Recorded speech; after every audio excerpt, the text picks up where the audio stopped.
So how do you like to be addressed, as Mark or Furzey? Whatever you want to call me, brother. Either one's fine. Yeah, because the last name's Furz. Yeah. So, inevitable. It ends up being Furzey. Although a lot of people kind of think that's how you say my last name anyway, Furzey. Right. I guess because people have thought it's in German. Actually, this is a good one. In German, you would pronounce my name Furzey if you see the name. Right. If you're German and you read it, you would say Furzey, which I believe that sound in German means fart. Fart. Yeah. Oh. But it's spelled differently. Right. So Germans find me quite amusing. Yeah, but even when I haven't done anything, they think I'm funny. Yeah. So hopefully I never make it big in Germany because I'll have to change my name. Yeah, I reckon. How are you, man? I'm good. Thanks for coming in. No, my pleasure, and thank you for inviting me. This is really, really special, I think. Yeah, I love it. This is the creepiest this room has looked yet. Oh, well, I hope I hope nobody surpasses that. So for anyone who's not watching, we got a bunch of gross, freaky teeth here that you've worked on and that you've built from scratch. Yeah. Right. Awesome, man. This is only a teeny weeny selection of I do. I was at your I was in your studio the other day, and showing me some of the stuff that you've worked on, and it's amazing. Thank you. Yeah, it's quite I don't think people realise the intricacies that go into it, as we were talking about before, to try and make something look like it's real, even though these are like supernatural teeth, some of these things. Yeah. But to look like it's a real supernatural tooth, that's not an easy thing.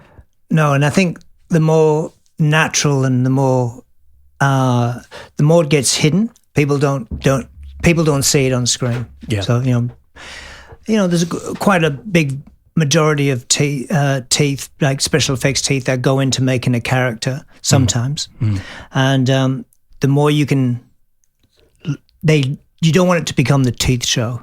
Yeah, right. You want it to become as natural and perfect as you can, and that's the art of it, I think. Sure. So you could fall into the trap of making them too outrageous. That's right. And then it's like, whoa, these are exceptionally outrageous, but they're distracting. Yeah, and I keep reminding myself, I can go full on. Yeah. But then people will see that it's unnatural. Too much. Yeah. Yeah. So the majority of my work you will never see. Hopefully. Yes, I love that. I love that. Yeah, if you blend it in properly, you've done your job, and nobody knows about it. You've done your job. Yeah, it's careful synergy with the makeup. It has to complement the makeup, but then it has to disappear too. It's like we were talking about that before. It's like if you're getting cosmetic surgery or plastic surgery to try and enhance your look. Yeah. If you want to look better, my personal opinion is if you can tell.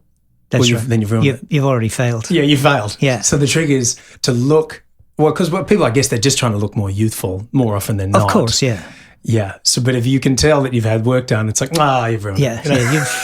Yeah. Same thing with what you're doing. And it's the same thing with dentistry as a whole. I think we're going, as what I see in dentistry's taken a movement into this unnatural realm of the white, perfect veneers, but then to a person I go, oh, that's a set of dentures, or that's a really bad set of veneers. Yeah. These white picket fences just don't do it for me. It's unnatural. Yeah. Yeah.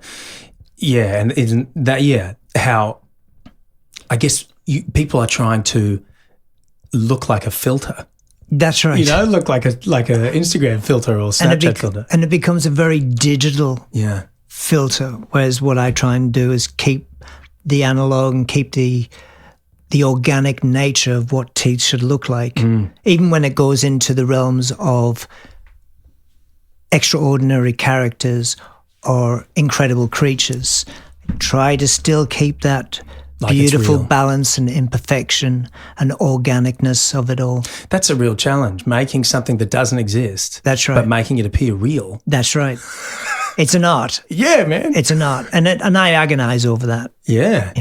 It truly is. Yeah. Well, we were talking before about I was going to ask you about how have things advanced digitally, because Yeah. there's so much that people can do now with computers, whereas back in the day when you started doing this. So what was the process, and what is the process to make? Well, the process used to be, I'd go in, I'd meet an actor.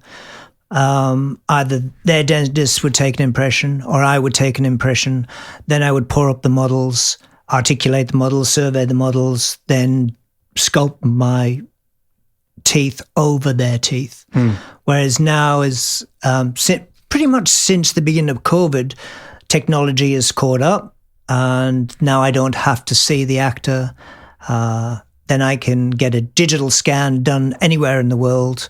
So how do they? So they're digitally taking an impression. Yeah. So instead of getting the mouth guard thing with the goop in it that they press up. Yeah. And then you pull it out, and there's the. How are they doing it? They have a miniature dental scanner, like the size of your two fingers, and they just put it in your mouth, and they basically like a 3D camera. Stitch pictures together. Wow! So it comes out as what's called an STL file, which you can then rotate in 3D and manipulate. And then from that, then I print the models, the dental models. So they get printed in like a dental plastic like this, quite hollow. And then I build my analog on that. So you're still getting to the same point where you have to build. That's right. But it's just the process of taking the model and the impression.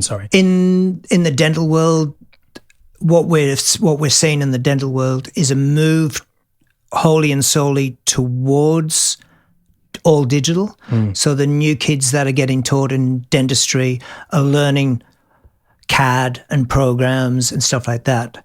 But what we're finding in the real world, because I deal with prosthetists and dentists, is they're not being taught this. The manual dexterity which comes into creating something really unique.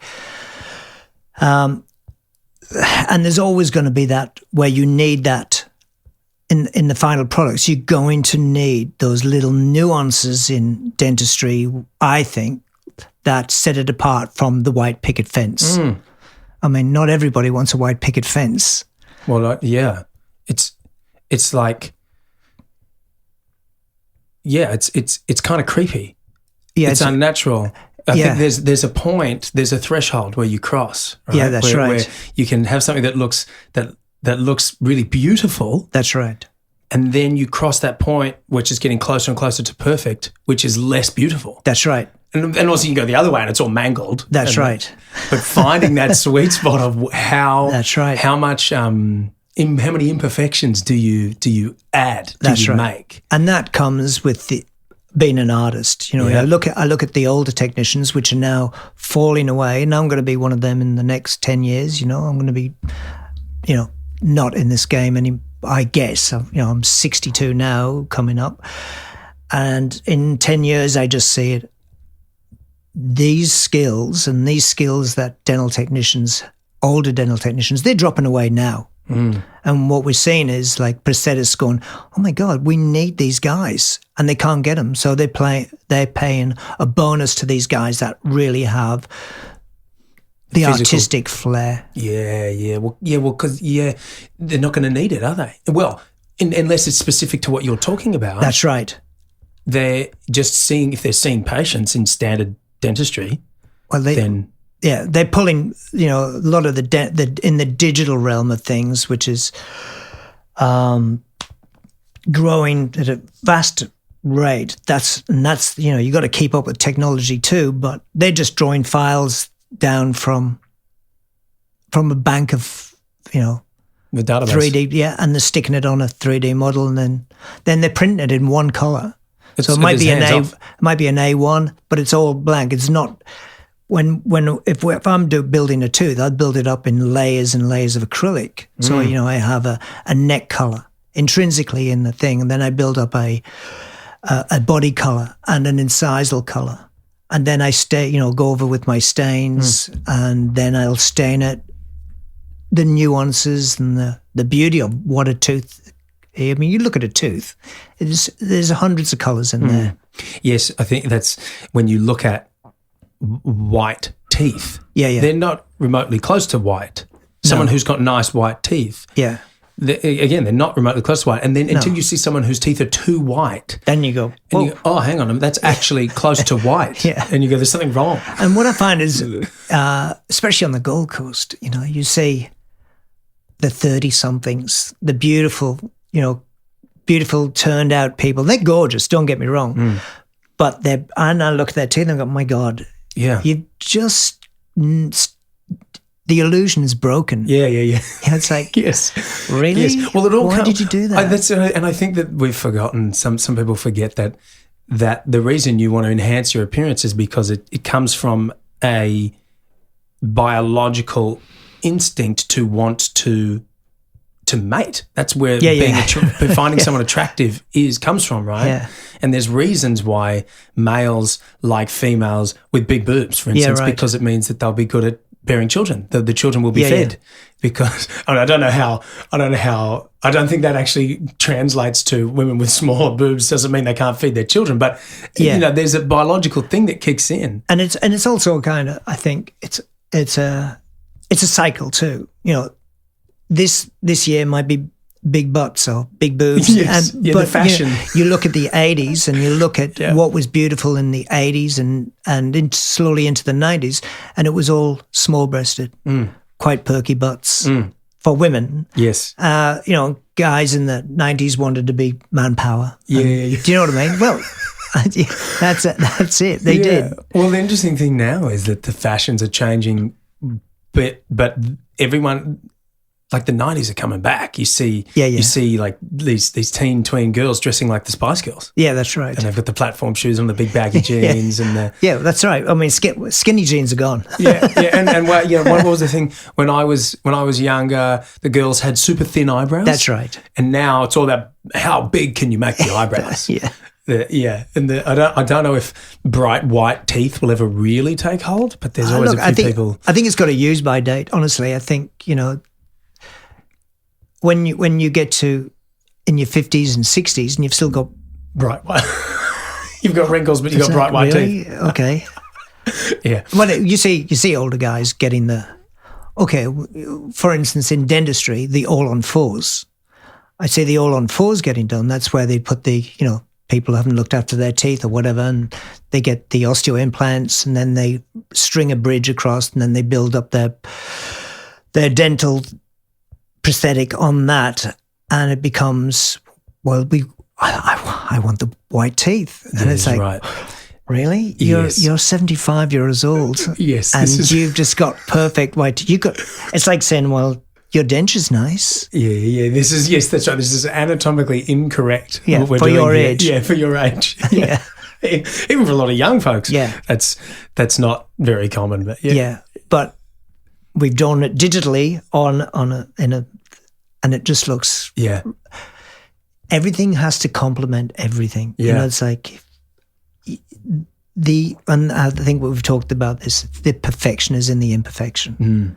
So when you're making something like this guy, for instance, right in front of me, we got super sharp teeth. Yeah. This is like, I'm looking at it. I mean, it's like a human version of. Well, it's not even wolf teeth; they're just monster teeth. Yeah, but it looks real. That's right.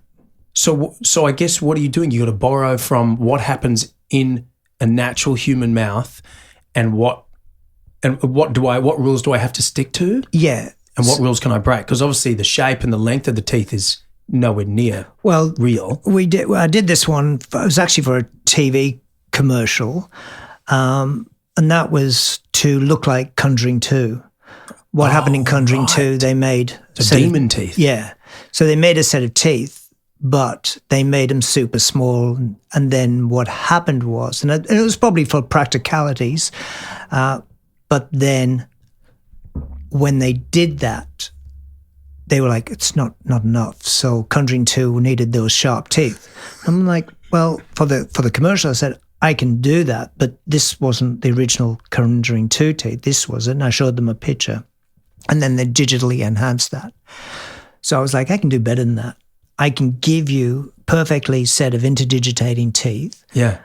And this girl could So you can wear these? Yeah. And move your mouth and kind of... And they're perfectly interdigitated, so when they come together, they mesh.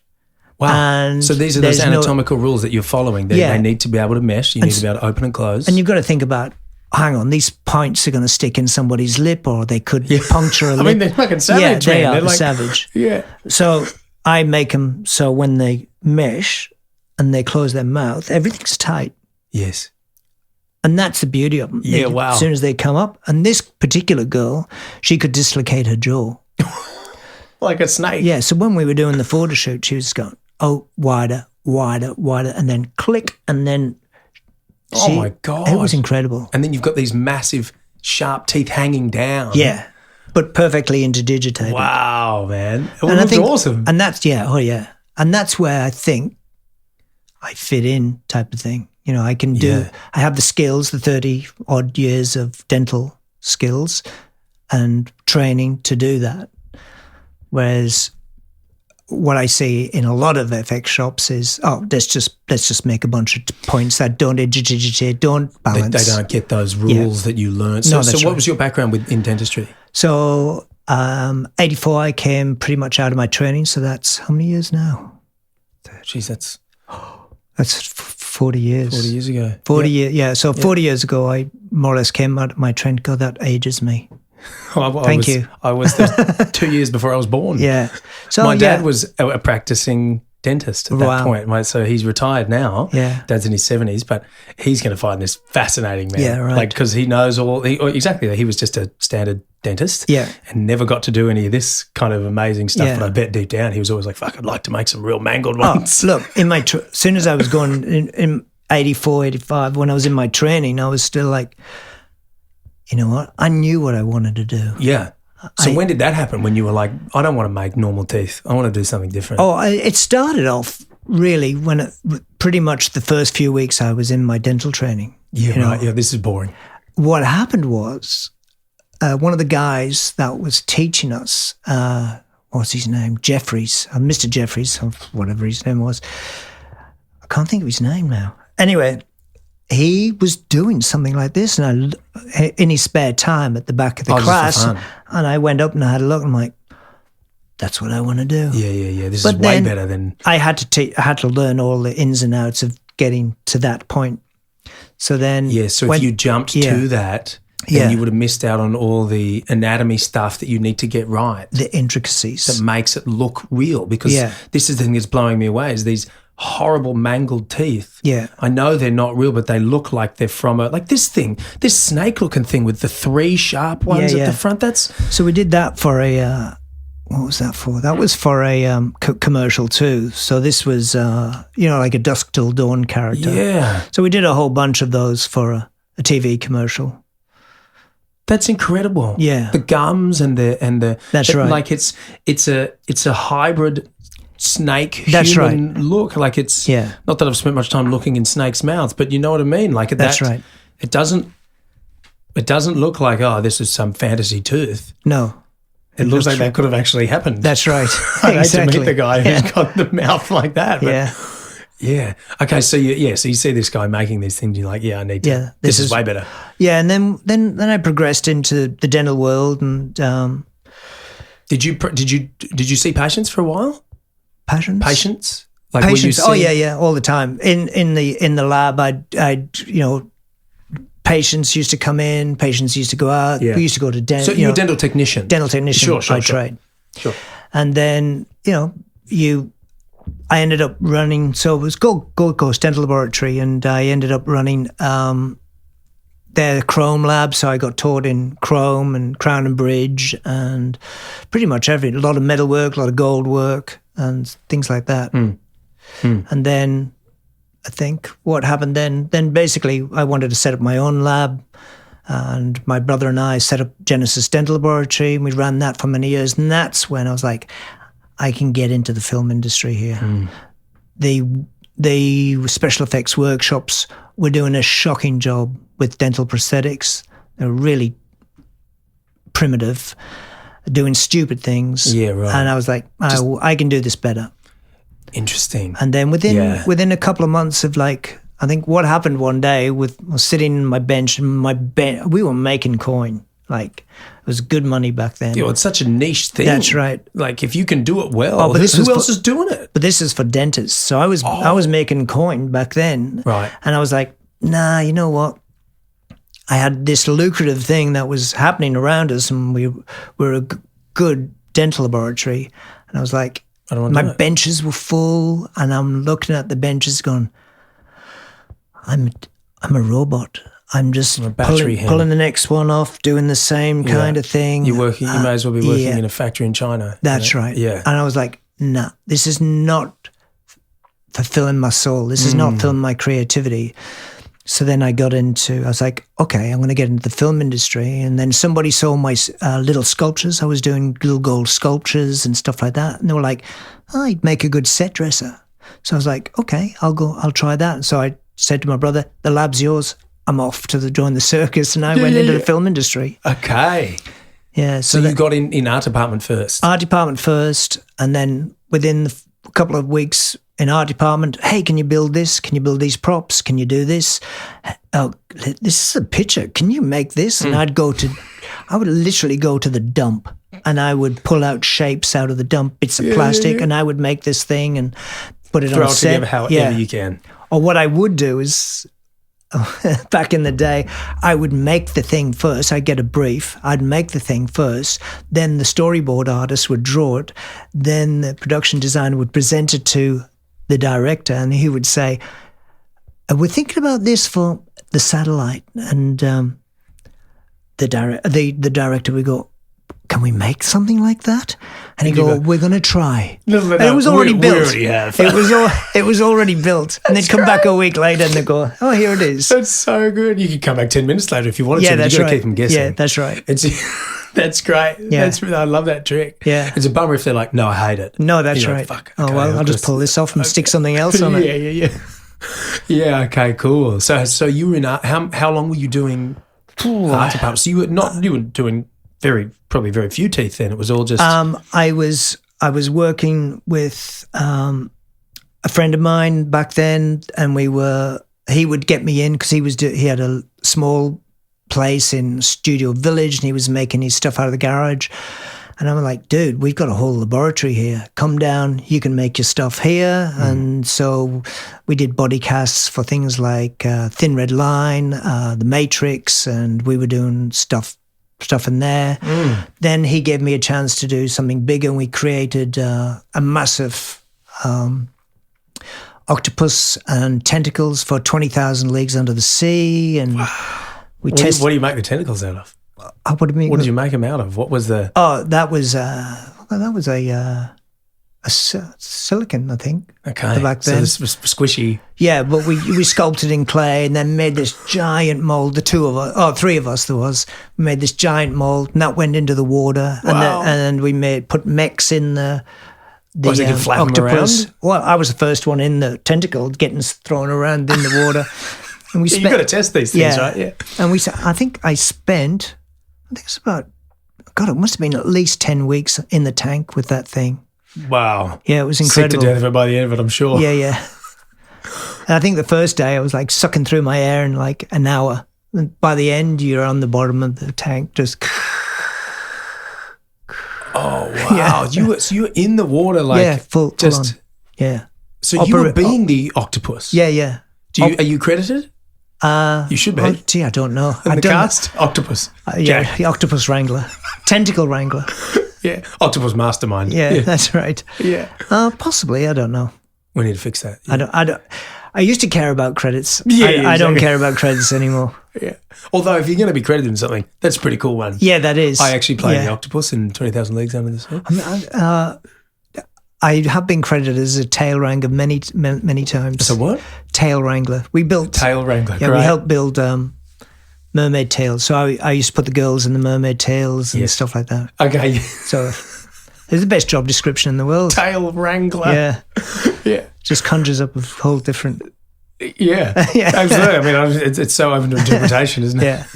Okay, so you're building octopuses, octopi. Yeah. doing all sorts of stuff, building all sorts of stuff. But then in between, when art department jobs would come in, I would go into art department. I would set dress, set by. Sometimes I'd start off pre and run and collect stuff. And then I would be, what happened on some of my first films, the standby props guy broke his neck. And they were like, "You're the new standby props guy." And I'm like, "Well, I've never done this before." And they were like, "No, you'll make a good standby props guy." You'll make it. Yeah. And it's great. I love doing that. I did that for several years. So controlling sets from a standby props point of view, So you basically, for anyone who doesn't know what standby props job does, you are responsible for anything item that an actor picks up, touches. Does anything with. Yeah. And you have to source that. Oh, well, not only that, you source it, you've got to make sure it's working, you've got to make sure it comes into the scene at the right place, goes out at the scene, you track that object. If he puts it down on a set and then we're swinging a lens, we come around the other side, you've got to make sure that either it's in the frame or it's out the frame. Yes. You might be edging stuff in, you're watching things like the continuity of a shot. Yeah, he's picked it up here, he's put it over there. Yeah. It's got to make sure he does that in the next take. And if we swing around the camera back, then we've got to make sure everything that is in that frame was in that frame. Yeah. And that also requires that behind the scenes, you have to have that's right. a truck. That's right. That's full of stuff. Just the most random shit that you can think of. Everything. Yeah, anything that anyone could ask you for. Everything. Because they will. Yeah. You need to be able to go, yeah. I can make that. I put little Easter eggs in films all the time. Yeah. Nobody sees them. Yeah. Like what? What are some of your go-tos? Oh, God. I did this kids show the first thing I ever did when I was 14. I did this show called Outriders. And I don't know where I got it, but I had a little toy wombat. All right. And he was probably, 15 centimetres long, little plastic wombat. And I hid that bastard in as many shots as I could possibly do. I've got something. Yeah, and so I watched this thing back. Not that I have for a long time. There he is. He is out of focus in so many shots. That's right. So we had on a film called Monster. We had this particular, the Matrix car, the black Lincoln Cadillac, I think it is. We had that car, and on the back they put these red. I don't know if you've seen them, the red pleated Chinese cushions. They're about this big. Where were they? They were in the back parcel shelf on the thing. Oh. And this monster comes in, gets in the car and starts ripping this guy apart. So there's this massive fight. What's it? This is in the Matrix? No. It was the Matrix car this film. Okay. Yes, I get you. So this monster comes into the back of the car, starts ripping this guy apart, and these red cushions are going everywhere. And God bless the continuity lady was like, "Jack, these red cushions are killing me. They're everywhere. They're just bouncing around the car." Yeah, because it's her job to make sure everything's the same every time. So, with different shots and stuff. Forget it. These red cushions are. And I was like, great. So at the end of that scene, I was like, I'll have these. And in every scene for 5 movies, pretty much. And it became a thing. You put the red cushions? I'd slide them into just edges of frames, even on like monochromatic scenes where everything's kind of blacks and greys. Yeah. I would just slide a little bit of red in here and there. How big are these cushions? Oh, they're this big. But I would hide them under things, so I'd just get a little edge of red somewhere. Yeah, I love it. It's kind of like a serial killer who can't help but he's just too good at it, and he can't help but leave crumbs so that he gets caught. It's like that. That's right. Yeah. So the wombats, cushions. So we've got to try and lose our job some way. That's right. And the thing was, the grips were in on it. The lighting guys were in on it. They loved it. Yeah, mad for it. This is really cool. I even got the DP on it when I was doing the wombat. That's right. Because I was only 14 at the time. The DPs were in on it too. Yeah, well, because they're like, hang on, we can get him in shot here. And move him. He's out of shot. Move him to the left a bit. That's right. Helping you sabotage the show. Yeah. So they would go, Jack, bring out the right cushion. Perfect. We can slide it in here. Great. Yeah. And so that happened. And then I think pretty much it was a TV movie of the weeks. There was a supermarket scene full of supermarkets up and down running and stuff like this.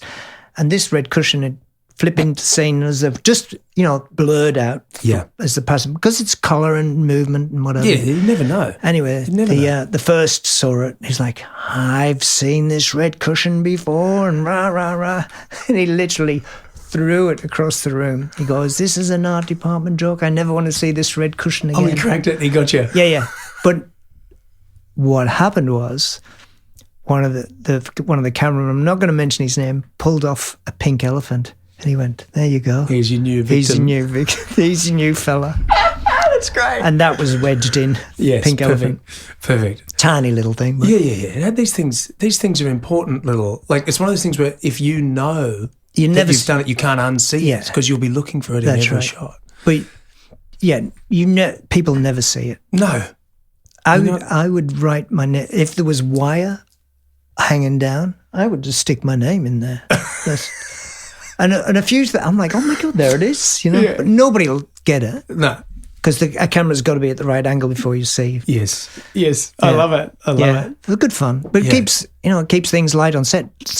Being on set, 16, 18 hours a day is a tough gig. That's legitimately what happens too. It's brutal. Yeah. Oh, yeah. 16, 18 hours quite often. And from your, from the crew's perspective, there's set up, there's pack down, there's you've got to relocate all this stuff. It's a tough gig, man. It's like a lot of labour. Yeah, on the Pacific was particularly, that's the Steven Spielberg, Tom Hanks production. There were big days. It's an hour travelling to set. It's a half an hour to 3/4 an hour setting up your stations. Then it's then all day makeups, in, out. You'll send out, we want 20 wounded Japanese soldiers. Yep. You 20. Go. They go out onto set, come back, no, make them all dead, and we want 20 wounded American soldiers. You'd be like, go. Quickly, go. when do you need them? We need them, we're shooting. Now. We're waiting on you. Yeah. But it was just those kind of things in the background that you've got to kind of be ready for, go. That was a tough gig. They were 18-hour days. Well, that was a big one. That was huge. 250. But then it set a record. I think it was 250 million for 10 eps. Wow. I saw a thing in a magazine once where they analysed how much each shot cost. The bullets were, $10 a piece on the 50 cals or something like that. It was just ridiculous, and they were just blasting. Wow. Isn't it amazing that the amount of money that goes into making art and entertainment? Yeah. It's like, I mean, you could argue that it is necessary, but it's not remotely close to necessary like, fresh food and water and housing is in the world. But yet, man, we put some money into our entertainment. Oh, that's right.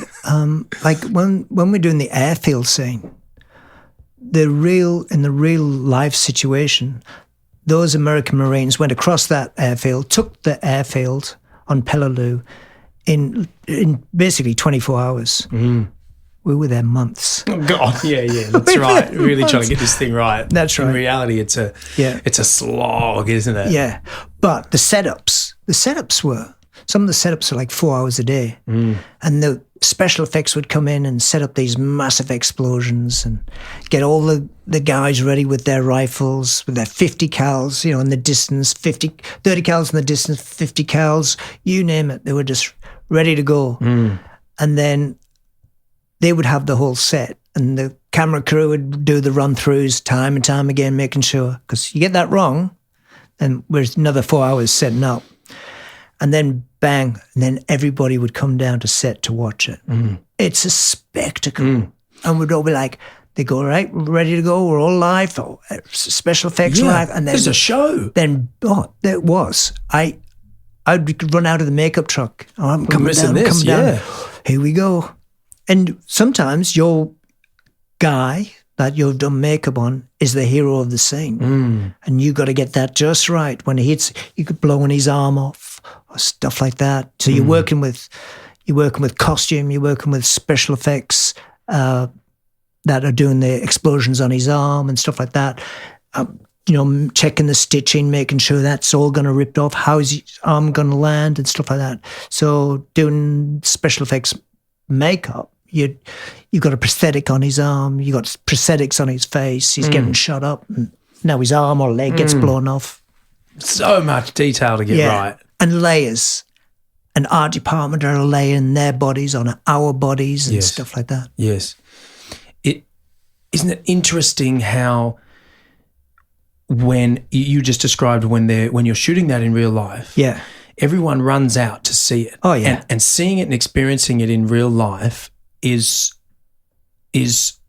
so much more engaging than anything can ever be when you see it on a screen. Don't get me wrong. Oh yeah. It's incredible when you see the edited product. But I've talked about this before, but I feel like you can compare something like Transformers to musical theatre, and you're like, on paper, you're like, what the fuck are we doing? This is people wearing, the best it can get is some flashing lights, people wearing silly clothes and makeup and flailing about and singing and dancing. But yet musical theatre is alive and well. It ain't going nowhere. People love it. Yeah. And things like Transformers, people are getting kind of sick of it. Yeah. It doesn't move you the way that real life does. Yeah. So I guess what I'm getting at is, and we kind of talked about this the other day when we were chatting, is I think there's a sweet spot of when practical, real things that you're really capturing on camera or even really seeing in real life, I think that's always going to be more powerful for us humans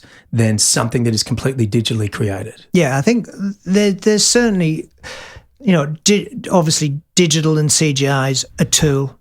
As in the future, AI is going to be a tool, which is scary.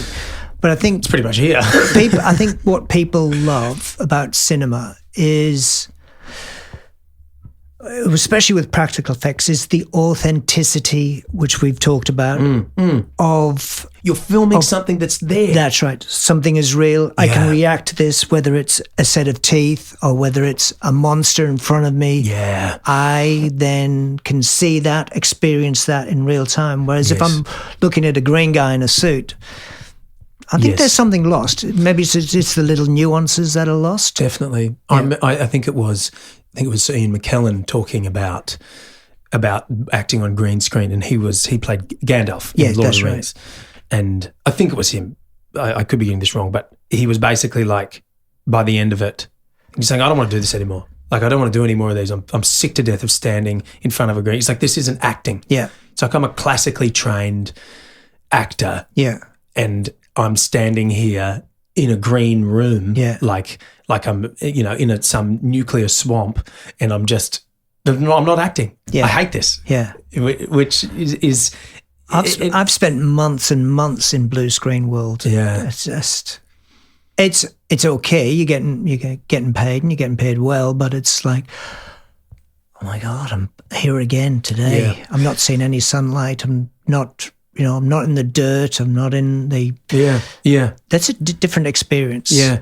Well, and I think something that's really the wonderful part about the entertainment industry, and don't get me wrong, we can talk about the shit parts if we get to that, but the wonderful part is the pure creation. That's right. As I was saying before, it's not really necessary, but it kind of is in a way, because we're telling stories. Yeah. And you're there all day, and you're physically creating things. You need some new props. You need some ghoul teeth. You need to create a prosthetic man that we can blow up. Like, this is fun. That's kind of and that's why I got in and stayed in, because ultimately for me it was about the people, the creatives that surrounded me, and the fun that we had. Just building stuff, and it's not even. It's genuinely, you're creating something, but it's like, it's fantasy more often than not. Like especially with what you're doing. Yeah. You're inventing something. You have creative license to make it the way. Yeah. There's no answer to this. That's right. How do we make this? Well, you make it perfectly to the structure of the architecture. No, we've got to make a guy who's a half snake, half man, and you've got to make his teeth. Yeah. How does that look? I don't know. Yeah. You just go, let's go. Let's figure it out. That's right. Every time. Yeah. And I just go, yes, we can do this.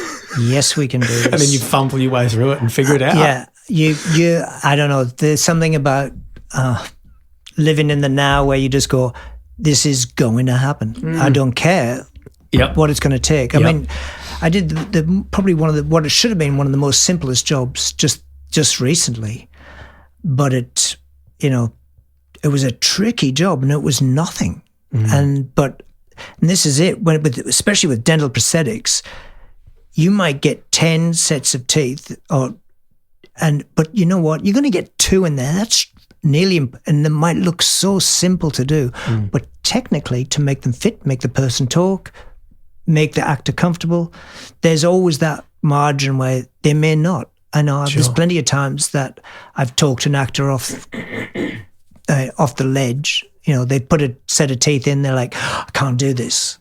Oh, really? And I go, why not? This is what's required for this particular character. Yeah, and it's throwing them off too much. And I just want to look beautiful. I want to look the best version of me as I can. This is not the character. Yeah, it's like, guess what? This isn't you. No, you're not you here. Use this. It's a tool. Yeah, you're meant to be an actor. Yeah. You're being someone else. The brilliant actors get it straight away. Yeah. They go, they bang, they put the teeth in, and they're like, oh my goodness, this is perfect. Yeah. This is perfect. The transformation feels more complete. Yeah. You put the outfit on, that's right. One step, you get the makeup. Yeah. And then if you get like teeth or scarring or tattoos, like I did this thing recently, this little guest role, when I had like 2 lines and I'm playing a bikie. Right. And, those are the only roles I tend to get these days because I've got a shaved head. Yeah. And they gave me tats on my neck, one across the back of my head, on my arm, and put this sleeveless thing on. And I was just like, I just couldn't help but like take photos of myself looking as tough as I could look. And I was just... I'm a bikie. I was there. And that's right. You give someone big scars and prosthetic teeth and, I just, there's a local production just finished off there. I think it's an independent film, and the guy who's actually one of the producers, one of the actors, amazing character, like this guy, and he had a set of cracked teeth, and he was like, I need a set of gold teeth. I said, and he just wanted one. I said, nah, what we're going to do is that where you've got those cracked teeth at the front, we'll level those out. We'll put a bling across the front. We'll do a little bridge and then we'll make that gold crown there. Put him in, bang, straight into character. This is it. This is my character. So he played this Cossack guy, with the shaved head and the big mullet out the back. Yeah. And he just, he's a reasonably built guy, but all of a sudden he gets these in and he's just like, this is mess. Isn't it interesting how it's something about the teeth? Teeth and eyes. Yeah, the teeth and the eyes, and maybe the nose. Yeah. But definitely the teeth and the eyes tell us so much about a person and make you feel. That's right. So, because let's say you chip a tooth or you lose a tooth. I was talking to a friend. I had a chick on recently, and she got a gold tooth. Yeah. But before she got a gold tooth, if one of her front teeth came out, I think she had to get it removed or whatever happened, and she was like devastated. She's walking around with missing a front tooth, and everyone can relate to that. We've all had a dream where we've lost our teeth, and you think about, fuck, I can't be having people see me with a missing front tooth. No, that's right. It's amazing how much it affects us. Oh, yeah. I've made teeth for. So we had years ago. We had this guy came in. He'd been to the dentist. He'd met us through the dentist. We sat down with him. The dentist was kind of, look, go and see these guys. They're great dental techs. And we actually said, this is what, he didn't have a lot of money. We said, we'll give you an idea, then talk it over with the dentist. So we give him a kind of series of plans how he should attack this thing. The guy was depressed at the time. Things weren't going right in his life. And this was all because of the shape of his teeth. We said, we'll build you this, we'll build you that. You can try this on, see how it feels. Anyway, he went back to the dentist. The dentist was like, thanks, guys. This is a good program for this guy because he's, so we can space out his payments and stuff like that. Within 2 years, he was riding, in 6 months, I've met this girl, met the girl of my dreams. Turned his going to life get around. married. I'm going to do this, I'm going to do this. And his whole life turned around. In 2 years, he came back to us and he goes, you know what? This was the genesis of me changing. getting my teeth right, getting to feel I was attractive, getting to feel that I was me. Because change the way you felt about yourself. Just chipped and misshapen teeth. And it's incredible. And maybe it definitely speaks to that same thing we were talking about before, about the innate, it's not a conscious thought, but our biological judgments are aimed towards health. And I know that back in the slave days, one of the main things they would do when they were picking slaves was check their mouths, check the state of their dental health. And if their teeth were fucked, they'd be like, this guy's not going to be around for long. See you later. And if they had a good set of teeth and a good jaw, they'd be like, this is a good slave. Yeah. They can do work. Their health, their overall health is good. So you see a person, especially now, who's got bad or missing teeth, then immediately our biology and our subconscious kicks in and goes, that person's not well. Well, they're linking things now with bad oral hygiene, caries, bad gum disease and stuff like that, and placoids with Alzheimer's, dementia and stuff like that. Your oral hygiene has to be pretty much spot on. Heart disease. Wow. Yeah. Wow. It's your whole body. That's right. Is unwell. This is full of bacteria. Yeah. That's well. This is the entry point, isn't it? Yeah. If this bit's not doing well, it's only then a matter you of got time. health. It's everything. Yeah. That's very interesting. Well, and I know you worked on this, but I auditioned for that character in the Joe Dirt show. Oh yeah, one of his husbands. Joe versus Carol. Joe versus Carol. Yeah. One of his husbands who's got all the jacked up teeth. So we did that character. Yeah, well, so for the audition, I just put on a tank top and a trucker hat and you would have made it. Yeah, coloured you would have done good. I coloured in a couple of my teeth. I don't know what I used, but it was blacked out a couple of teeth. But you see the guy in real life on the Joe Dirt Netflix thing when his teeth are all bad. Sam Keeley. Is that his real name? Yeah. Right. Amazing guy. Yeah. Oh, the guy who played him? Yeah. What's the real guy's name? Not Joe. His boyfriend. Yeah. His name was Sam? Yeah, Sam Keeley. So, and when you see him without the teeth, and then you see him now when he's had all his teeth done, it's miraculous. Oh yeah, that's right. The real guy. The real guy. Yeah. He looks. It's incredible how different you feel about him, and probably how differently he feels about himself. Yeah. With that dramatic change. Did you end up seeing the series? I didn't see it, so talk to me. You did those teeth? Yeah, I did. So what did you do? How do you do that? Well, with him, what we did was we had a meeting with him first. We identified, the whole progression of his character, because he loses teeth during the show. Oh, they get worse. Yeah, that's right, because they're on meth, aren't they? That's right. Yeah. So we did all that sort of stuff, but what we did was to create. See, when you got a tooth sticking out there and you're trying to create a nothing there, that's the hardest thing to do. Yeah. So we create that by making, building up and out a little bit, building down a little bit, and then we create an illusion, and it's fine. It's super fine. And we create edges and stuff like that, so it looks like the tooth's missing, but basically it's a blackout. They used to do it with green screen, but then it gets too expensive. It just gets ridiculously expensive for the production. So you build a full overlay, and then you add, and then you put that on like a mouth guard, teeth over teeth over the top, and then blackout. So you don't just build the overlay without that tooth. No, you can't do that. Right. Because what would happen with that? Well, if it's just the black tooth, then it just looks wrong. So we create edges.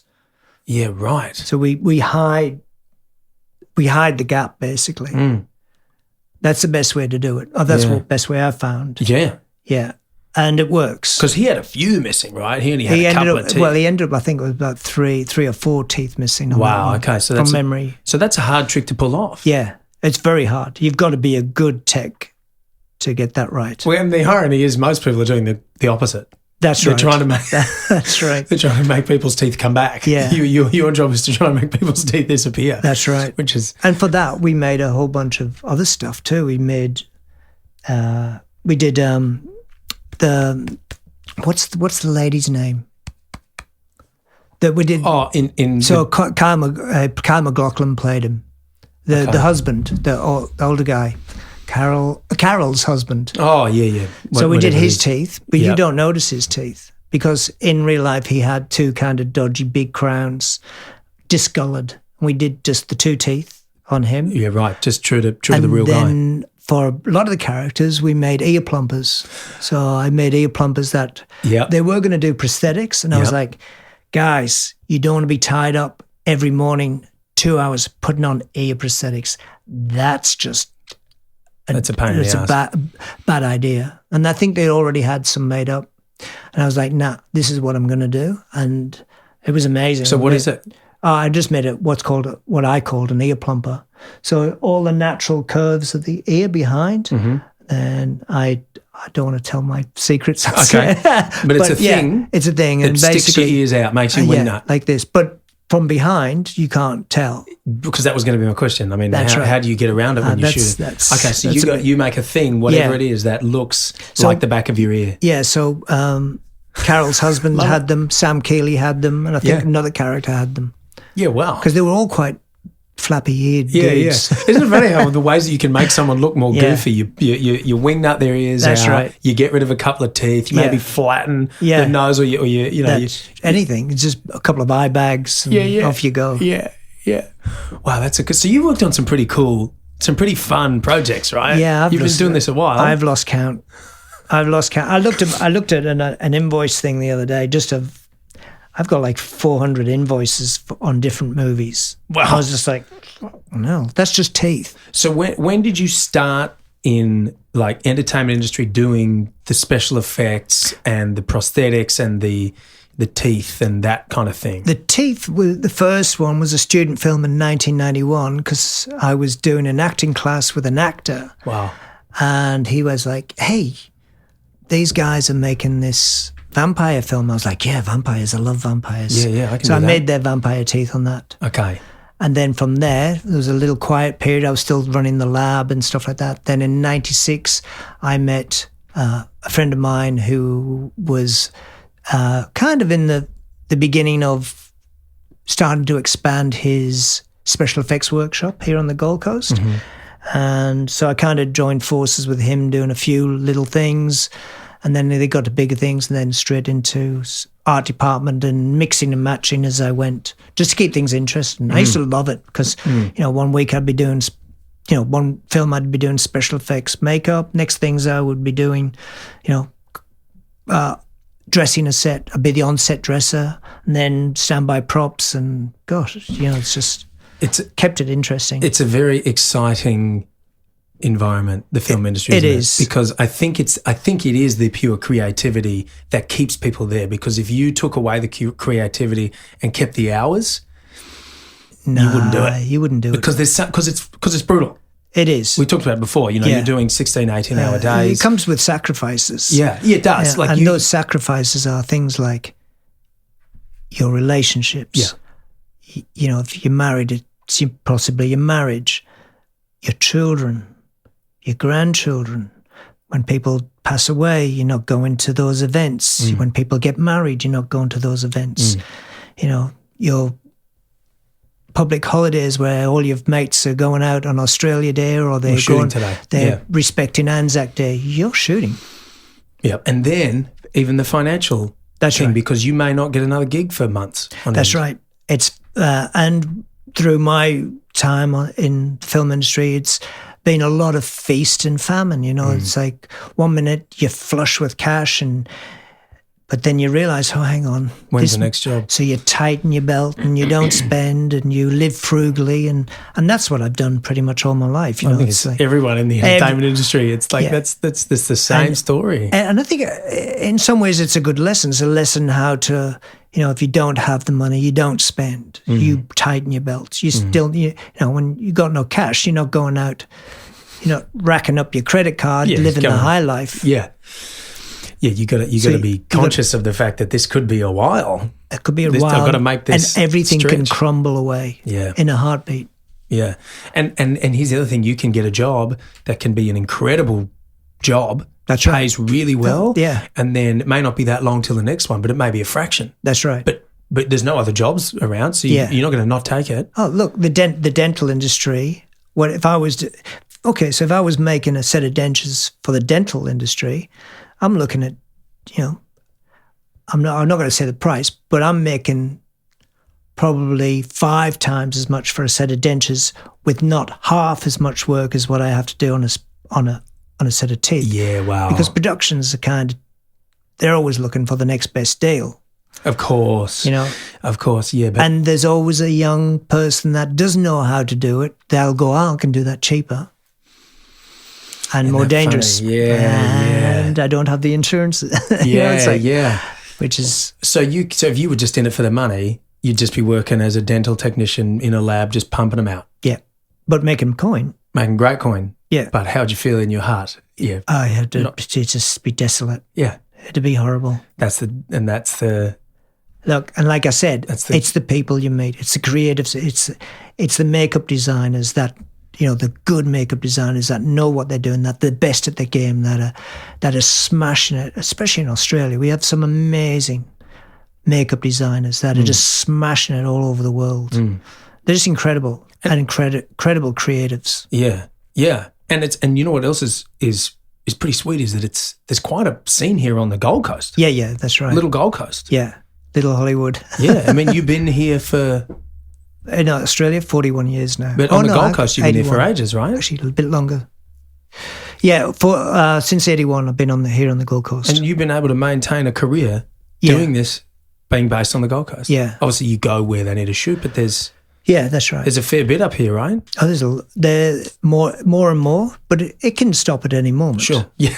If the government's not giving incentives, tax offsets, if the dollar's too high, if our dollar goes too high, I think we've said this is show business. It's a business first and foremost. If they can make it cheaper in Prague, they'll go make it cheaper in Prague. Yeah. If the locations are not getting the tax offsets, if the productions are not getting the tax offsets, they'll go to Thailand or wherever. And this is the discussion where it gets into like, it's like, because it starts with art. It starts with a story. Yeah. Which is trying to move people, which is something that is created out of nothing. Yeah. And that's such a kind of a pure offering. It's like a child. It's like a baby. Look at this thing that I've created. Yeah. And because I've written a couple of things. I've written a couple of films. I'm working on getting a movie up and made. And the hours that I've spent building and creating this thing and getting it perfect. So, and all that I care about is the story. Yeah. And then there's this other side, which is all that stuff you talked about. Oh, can we get a tax offset? And if we can't, well, we need to shoot it over there. Oh, that actor's not famous enough. We can't put him in there, even though he might be perfect for the role. I'm talking about myself. Yeah. Right. Like I've written this because I want to tell this story. Yeah. And it's there's just non-creative people making decisions that affect the creativity of the project, which is some of the best creatives in the world got out because of that reason, because they're dealing with the money people at the top who want to. I shouldn't mention the artist, but the artist was one of the best in the world, and he they would hire him because he was the best at special effects makeup and things like that. One of the reasons he cites for getting out was, I had producers in their 20s have hired me to do this thing. And they're the money people, but they want to have their spin on it as possibly an ego thing. They go, oh, look, we want this. It's well, you hired me to do this. Yeah, so he got out. And and it doesn't surprise me if he's been doing it long enough and he's doing it because he loves it and he wants to create things the way he creates them. I don't know how true this is, but I heard a story about Christopher Nolan directing the Batmans, right? Yeah. And you'll notice that you don't really see any of these really big name directors directing many of these huge budget superhero films anymore. And I think it's because there was an issue with Chris Nolan when he was directing Batman where he was butting heads with the producers and the money folks. They were trying to tell him what to do. And he was like, fuck off, I'm Chris Nolan. Yeah. It's like, you either let me do what I do, yeah, and there's a reason I've gotten to where I've gotten to because I know how to tell a story, yeah, or I'm going to not do it. yeah. So, and I think that within that industry, they kind of learned we can't be hiring people like this because, he's too hard to tame. Yeah, They want someone who's like, oh, thank you. Yes, I'll do whatever you need. Yeah. And potentially compromise the art and the story to keep the money people happy. Whereas the irony is, Chris Nolan's gotten to where he's gotten because he writes and he directs and he creates these stories and has a vision start to finish. I think a lot of that comes down to, hey, this formula worked back then. Yeah. And let's replicate that. And I say that in business too. Hey, look, you know what? I've got this restaurant. It's worked in this town in Vegas. Let's just replicate it here. Yes. It's a completely different ecosystem. Why not try something different and push the boundaries? And that's what great artists and great directors and filmmakers do. They push the boundaries. Sure, they'll get recognized for it. More often than not, they're good. Wow, that's amazing, something different. Yeah. I mean, what's the point of going to cinema every week or watching the same kind of process over and over again, or the same kind of recipe, of a film? I just don't see any merit in that. I agree with you. I can't remember who it was, but there was I remember listening to someone in this industry talking, and he was saying, I never watched the same movie twice. He goes, why? I've seen it. And I had a wonderful experience, but I want a new experience. Yeah. So it's just like, I never rewatch a movie. I get there and I immerse myself in it, and then I'm on to the next one. I want a new experience. I was like, that's kind of cool. There's some I watched twice and 3 times. I've seen Fight Club and The Matrix probably 20 times, amazing. I get something more out of it each time. Yeah. But that mentality, there's something in that. Yeah, that's right. I get it. Yeah. Yeah, it's a tricky thing, this industry, and there's so much money to be made. So, and I think that lost, and that's it, and that's why they do this. Because if you're just a money person in this industry, you're more inclined to go, what is a formula that has worked more often, or what do I do? That do I do the formula that has worked more often, or do I do the thing that is new and novel, and we don't know if it's going to work? They go, fuck that, I'm not doing that. Yeah. I need to make money. Yeah. And it waters everything down a bit. Yeah. And it guarantees X amount of dollars. Yeah. But this one, the interesting one, like, signing Queen or something like that, that's a good example. Yeah, yeah. Queen? Who the fuck would have known that was going to blow up? That's just like, no one's ever heard anything like that. Yeah. That's one of the greatest bands of all time. Yeah. And that risk taking, I think what makes a great producer is someone who's able to see the creative vision and go, I need to facilitate this being made the way it needs to be made. For sure. I mean, you look at Talk to Me. That's a great example. Great film. You worked on that? Yeah, I worked on that. Cool. I got to do the teeth for the Makeup Effects Group in Sydney, and but great bunch of guys, and they'll allow me a certain amount of latitude. Obviously the directors have got their ideas, and then it goes through a process, and then you produce something. And that was a great movie. So what was the story with that? So apparently I think they had around about a $10 million budget. Mm-hmm. Which is still considered small. It's very small. Yeah. 10 million is small. Almost micro budget. I think that would be classified as. It's pretty small. Yeah. And it was going to be about a 10 or 11 week shoot. Mm-hmm. As far as I know, they lost their lead actress. I know we lost the young boy actor that I was going to do the prosthetics on, the dental prosthetics, and then so we lost the lead. They lost the lead actress. Their budget was less than half. I think it went down to $4.5 million. Oh, because they didn't have that name. That name. See, this is the thing. It's like, what a devastating blow. Yeah, for production, it's huge. Yeah, we're going to give you this money to make this film as long as we have someone famous enough That's right, to help carry it. To help carry it and get our money back. And she goes for whatever reason. Yeah, then they got Sophie. They chop it. Then they got Sophie Wilde. I think she killed it. She crushed it. She was amazing on it. Where did they shoot? I think they shot that in South Australia. South Australia, yeah. Yeah, so they got her, but their shoot time was down to 4.5, 5 weeks. So that put whole bunch of pressure on the crew. But they did it. They got it over the line. So in 4.5 those weeks. Those two directors. For $4 million. Yeah. Amazing. Yeah. Amazing. And then they took it to Sundance. Then basically everybody was jumping. I don't know if you've seen the YouTube clip of the. Have you seen that? They're in Sundance. Amazing. And all the like A24, Paramount, they're all like, we'll buy this film, we'll get this. Really? So now there's a bargaining. Just frothing over it. Frothing over it. Wow. So this is before they'd had distribution? Yeah, they didn't have distribution at all. Oh, wow. They took it to Sundance. To try and see, does anyone want this? That's right. And it just cleaned up.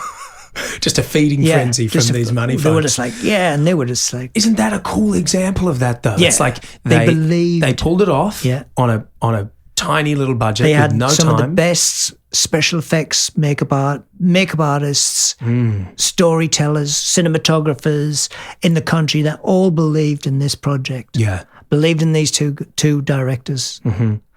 Beautiful. I love it. I love that story. And then nailed it. Then is nailed it. Crushed it. It's a great film. Yeah. It's fucking terrifying. Yeah, it's great. Really disturbing. I've made, I don't know how many horror films I've made. I've made quite a few. I'll help make quite a few. But just being part of that and watching, I can't watch horror. I'm just like, I get too anxious. Right. But talk to me. I just love the way they did it. Yeah. I was in the cinema just going, yes. Yeah, it's fun, isn't it? Yeah. I think that's the trick with horror is if it's got to be fun. It's got to be thrilling. Yeah. But if it's not also fun, you got to have the tension and release, because if it's not also fun, then what are we doing? It's just depressing. And you got to have those bang shocks, It's like, whoa. Well, because I think that's what the magic of horror and thriller is that you get to feel the thrill. It's like, for me, I don't go on roller coasters and stuff because I spew. Yeah. So with horror films, I get to feel the thrill of being in danger and the adrenaline without being in danger. Yeah. So it's always that, and I think that's why people dig it, because it's exhilarating. That's right. And that's why when you don't feel that thrill from watching a horror film, it hasn't done the job. No, that's right. You've also got to have the release and be able to go, That's right. I'm safe. Or you're safe. Yeah. But if you can get lost in the story. Oh, the story, the layers and the backstory and everything, which, as far as I understand, the directors had, full Bibles of, this is the backstory on every character. Just things you don't see, but it's there because the layers are there. And knew exactly what they wanted. Yeah. So what did you specifically do for Talk to Me? I did Joe Bird's teeth. So the scene where he grabs hold of the hand. That's the brother, the young brother? Yeah, the young brother. Spoiler alert. Does the head flip back? Yeah. Pulls out his eye and then he gets his teeth and he starts smashing it into the That's thing. right. Oh, and he just keeps whacking his face into the table, doesn't he? So, the Paul Catt and Nick Nicolau from Emmy down in Sydney did an amazing job on, the prosthetics on that. It's just like, Yeah, he got really mangled. Yeah, but I did the teeth. Yeah, cool. The bits of teeth and all sorts of stuff. Love it. Yeah. You were telling me you worked on Mad Max as well? Oh, the new one, Furiosa, is coming out. So, yeah, we've... So you don't just do teeth, right? I do. Yeah. I do pretty much everything. As I get older, I'm coming back to what I know best. Mm-hmm. I don't want to be... I want to do what I do really well. And so I was in partnership in another studios called Stingray Sushi Studios, which was out at Southport. Mm-hmm. We had a big warehouse set up there, 150 square meters. So we did all the special effects body for the new Furiosa, which was kind of cool. All the bodies. Yeah, all the. That's right. You were showing me these. Yeah. So you had to make metal skeletons that move like the way arms and legs That's do. right. So that you could special joints and stuff, so they lock off, and then you put the skin, the flesh over the skeleton. So you're building a person. Yeah, building the person. And it's what like a silicon. We did 4 or 5 heroes, all silicon, and then we did I think it was like 14. 14 latex bodies. Okay. But still, you can't, you're standing here and you'd be like, is that a real person, or is that a dummy, or what is that? Yeah, wow. So they're like big action men. So this is for shots when people are getting like blown up and like flying through the air. You need a realistic body that moves. So instead of like jumping, so it's something physical in a car, something physical on a bike. Yep. Then when something happens, it reacts. The arms flail and move and turn and twist. Wow. So they're all locked off in their position. Yep. Stunts getting done, and then blow it up. Yeah. And just watch the guy fly. Yeah. So we worked pretty closely with, a bunch of departments, things like the special effects, who are doing all the special effects of the blowing up and stuff like that. Makeup, how makeup wanted the skin to look, and then they put their makeup on top, and then they got to be able to get dressed and be moved and then locked off into positions, and so we did like 20 bodies. Cool. That's a big job. That was a big job. I was running 2 workshops then. Difficult, and this is what I was. This is at a point when my mum was dying and stuff like that. But it's like. Yeah, you're in. Yeah, I was in between a rock and a hard place on that one. Yeah. I mean, that's a high stakes job too. Like, there's how many crew are on that thing? Like, it's probably over 100 people. Yeah, you don't deliver and you're stuffed. That's the end of your career. Yeah. And it was good. We got really good feedback from the people looking after the bodies and from the makeup people and the head of makeup, who was an incredible makeup artist that was doing that. Yeah. Well, so I wanted to talk to you about some of the iconic special effects moments in film and how they do them. So, like, one of them that I was thinking about was that movie Scanners. Oh, yeah. Was that in the 80s? Yeah, I think Scanners would have been in the 80s. So there's the scene that I'm sure everybody's just seen the one clip of, but if you haven't, there's a scene where, so these scanners are people who are able to do telekinesis, basically. That's right.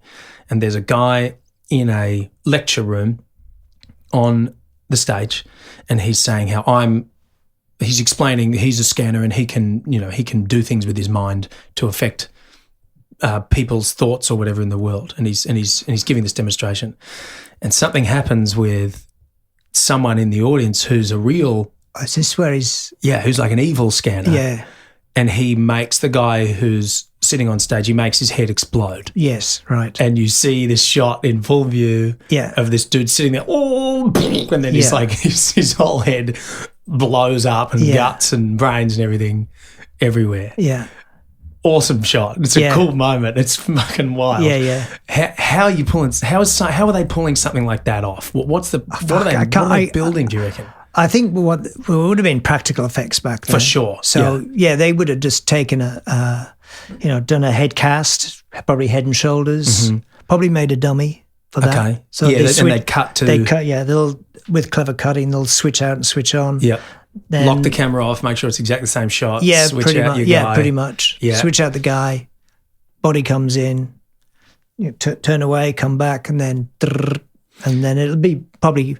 I can't remember the actual shot, but it might be air bladders and stuff, pushing skin out and stuff like that, and then a final kind of boom. They fill it, and this dummy is filled with. Well, it'll be my partner in Stingray, he actually does a blood exploding heads workshop here on the Gold Coast. Yeah, amazing. So if you should put a link up on your thing. So he does a. Who doesn't want to go to an exploding heads workshop? Well, he does bladders, blood, and exploding heads. Yeah. There's a workshop. Awesome. We actually took it to the guys at MOB in Southport. Yeah, we took our mannequin down. We've made it so. Well, he's made it so it explodes and then can be reset and explodes and reset. Yeah, wow. Cool. But we did a thing on Surfers Paradise Beach for the zombie walk in Surfers Paradise. Oh, yes. So we got this big, tall guy as a zombie. We rigged a head on top of his head, ran shoulders out. So he's this big, massive zombie. Yeah. And we did a little show on Surfers Paradise Beach and we blew his head off live. And we slit this girl's throat too. Oh, my God. Yeah. So you filled? You had to have a blood source to. So he was already rigged up with a massive tube. Yeah.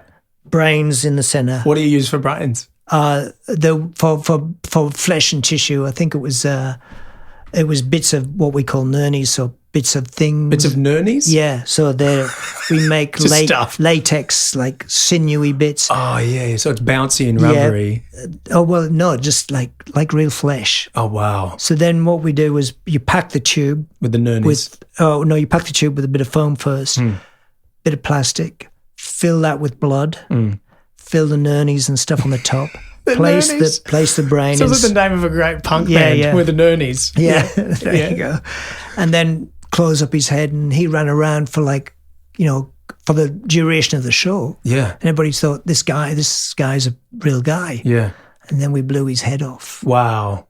I'll dig out some pictures. Yeah. So you might want to put. His head opens up like this. The brain goes flying out. And there's blood squirting over all these kids. Oh, my God. And they were like, yeah, the kids went off. They were like, yeah, this is so cool. Wow. This is so cool. And then we get this other girl, the nurse, and we slit her throat. Yeah. With the same thing, we rigged up bladders into her cut throat. And then slit her throat, lifted her head back, so it's like this. Oh, Jesus. The gash, and then blood going all over all the little kids. There was like kids just going, yeah. Oh, my God. I was like, oh, my God, these kids are just more mental than we are. It's like, we haven't traumatized these kids. When we got to the venue, because we were going to take centre stage, they were like, can you run us through the show? We'd already given them a script because we scripted the show. Yeah. And they're like, so this part here, with the exploding head and the... Yeah. How's this going to happen? What? You're going to slit this girl's throat? Yeah. We're like, we can't have that on Surfers Paradise Beach. Can't imagine why they would have said that. You're not on centre stage. We'll push you into this little park. Well, everybody that was going to centre stage, there was about 400 or 500 people, then ran down to this part where we're doing the show. Yeah. The place was going off. There was kids getting sprayed with blood, with goo and stuff. They loved it. Amazing. Loved it. Oh, man. I've one of the films that I've written this script as a zombie script. And if I ever get to the point of getting to the point where we can get it made, we've got to make some zombies, man. And I think they've got purple blood. Yeah. So that's kind of, maybe if we can do some kind of purple fluorescent blood, killing it. Yeah. Covering people in zombie blood. Yeah. There's nothing wrong with that. Disgusting goop. Yeah. Yeah. Love it. Nurnies everywhere. Yeah. Nurnies. Yeah. Actually, I've got some good ideas. We might have to work together on a zombie show. I've got a great idea for a zombie show. Love zombies, man. I don't know why. I'm terrible with blood and guts in real life. A little bit of blood and I'm like, oh, I'm going to faint. Yeah. But give me the most graphic zombie film of all time and I'm all about it. Excellent. Glued to it. Love it. I'm a big fan of vampires. I love my vampires. Yeah. And that was one of the reasons I got into the industry. I was like, I want to do I just want to be the guy that makes all the vampire teeth. And in 2007, we did Daybreakers. Oh, yeah, you did Daybreakers. Wow. And, Stephen Boyle, who's a special effects makeup artist in Brisbane, amazing guy. He was the special effects designer on that show. So he let us design the teeth. We had meetings with the Spierig brothers like a year before. Was that the Spierig brothers? Yeah. Amazing. They're great guys. Those guys are doing some cool stuff, man. Yeah. I love Predestination. Yeah, man. What a mind Winchester. fuck that movie. Yeah. Look at that. What was the didn't they do Undead? Yeah, Undead, yeah. That was so great. That was their first one. Did you work on that? No, I didn't. Man, that one was... I'm always on the lookout for a new zombie film. Yeah. Steve Boyle did that. One of my favourites, really. Yeah. That's a cool movie, man. Yeah. It's so goofy and so funny. Yeah. They were amazing. And they, in some ways, they let us kind of, after we'd read the script, we were like, oh, we can do this, we can do that. And I think we did pretty good on that one. I was really rapt with what we did on that. So we designed and created all the teeth on that. It's Daybreakers. It's a team of three people. I need to go back and watch it again, man. That's so cool. Knowing that you worked on that. Yeah. I'll be admiring the teeth. Oh yeah, the teeth were great. Yeah. Especially the subsider teeth. We got the Fangoria cover. So Steve Boyle. What is it? This is a tooth magazine? Oh yeah, it's like the Bible for special effects makeup. Fangoria. Cool. Very, very niche magazine for sure. Yeah. No, it's got a huge circulation. Well, I bet. I mean, all around the world, the people are into special effects. There'd be millions of people. But yeah, so our kitchen subsider was on the cover of that. Oh, the teeth were anyway. Yeah. Yeah, very cool. That's on my wall at home. Yeah. I love that. Awesome. So that was, once we'd done that, that was like, well, I've set out to what I wanted to do. The first film was a vampire student film, and then to do something like that, it was great. Awesome. Yeah, how fun, man. And it's a real culty film now. Yeah. Well, I think these movies that are creepy like this, they never are going to get the mainstream attention that they deserve because you have to find it. But that kind of makes it even better because people watch it and go, "This is incredible," and they tell their mates. Yeah, and then it grows and it's real. It grows underground like that. Yeah, because it's too like out there to be mainstream. Get the mainstream promotion. Yes, right. It's creepy. And I look online, and it still has a big kind of underground cult following. When was it made? 2000. Well, we shot it in 2007. Mm-hmm. So I think it's about 2009 when it came out. Yeah, cool. It took a while because I think that was going to be a 12-week shoot, and then they lost some of their funding, and I think that by the time they got to the first day of shooting, it was down to 10 weeks. By the end of the first week, it was down to 9 weeks shoot. And there was huge scenes with other minor characters, which kind of fell by the way, but they still put out an awesome product, Yeah, I love it. Yeah, Ethan Hawke was amazing in it. Yeah, I thought. Well, they love him, don't they? They worked with him in a few things. Yeah, Michael Dorman played the brother. He was amazing. Oh, yeah. Top guy. Did they shoot it? You shot it here? Shot it here, yeah. Yeah. In the studios at Mount Tambourine. Yeah, shoot a lot of stuff up at Mount Tambourine. Awesome. Yeah. It's a great spot. Was it Licuala Drive or something? Okay. Yeah. Jack, where can people find you and your work, man? What's your website? Are you on the socials? You can find me on jacfx.com on website. It's a real circus of gory teeth and stuff, that website, man. I've got to update it. And on Instagram, it's JACFX Studio. So you can find me there. You can see all the weird stuff there. Great. And I'll put some pics of this stuff that you've brought in on my Instagram and then on the YouTube channel and everything, man. Oh, I can't wait if people start following me, I can't wait to show you what we've just finished. Yeah. What we will be jumping on hopefully soon. And because you got a bunch that's in the pipeline, right? I've got a stack of stuff that I'm not allowed to show or, hardly even talk about. Love it. Yeah. Awesome, man. Yeah, thank you. This has been a great chat. Thanks for coming in, bringing your goodies. I love it. Yeah, thank you. Sweet, dude. It's been a great chat. Yeah, cheers, Jack. Got to do it more often. Yeah, man, for sure. We'll have you back when you've got more things to talk about. Yeah, when the next ones come out, I'll do a little insert. Yeah, killer, definitely. All right, cheers. See you, everybody. See you, man. Take care.